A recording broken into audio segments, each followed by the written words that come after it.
শহর মানেই প্রশান্তি আর নিস্তব্ধতা, আর রাজধানী ঢাকার ৩০০ ফুট সড়ক নগরবাসীর কাছে রাতের অবসরে নিঃশ্বাস ফেলার এক নির্মল ঠিকানা। কিন্তু সাম্প্রতিক এক ভয়ঙ্কর ঘটনার পর ৩০০ ফিট নিয়ে জনমনে ছড়িয়ে পড়েছে ব্যাপক আতঙ্ক।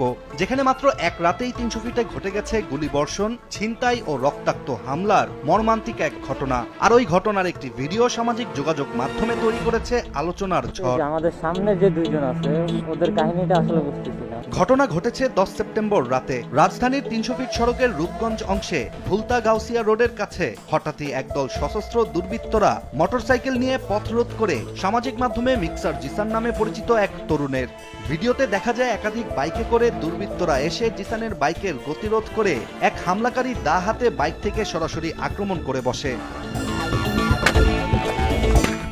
জিসান বাইক নিয়ে ব্লক করেন, যার ফলে তার হেলমেটেই যুক্ত ছিল একটি অ্যাকশন ক্যামেরা। আর ওই ক্যামেরাতেই ধরা পড়ে ছিনতাইকারীদের বর্বরতা। প্রথমেই দা দিয়ে আক্রমণের শিকার হওয়ার পরপরই ভুক্তভোগী জিসান বাইক টান দিয়ে ঘটনাস্থল ত্যাগ করার চেষ্টা করেন। আর জিসানের আরেক সঙ্গীও বিপদ বুঝতে পেরে নিজের বাইক টান দিয়ে বের হয়ে যান। কিন্তু তাড়াহুড়ায় বাইকের নিয়ন্ত্রণ রাখতে না পেরে পড়ে যান জিসান। পরে দা হাতে ছিনতাইকারীর মুখোমুখি হন তিনি।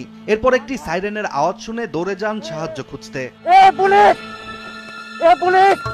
পরবর্তীতে আবারও নিজের পড়ে থাকা বাইকের দিকে দৌড়াতে থাকেন জিসান। এ সময় ছিনতাইকারীদের একটি বাইকে ধাক্কা দিয়ে তাদের আরেকটি বাইক ফেলে দেন তিনি। পরবর্তীতে ভিডিওতে দেখা যায় জিসানের সঙ্গীকে বাইক ঘুরিয়ে উল্টো পথে যেতে। এরপর অনেকক্ষণ জিসান সাহায্যের জন্য চিৎকার করলেও কেউ এগিয়ে আসেন না।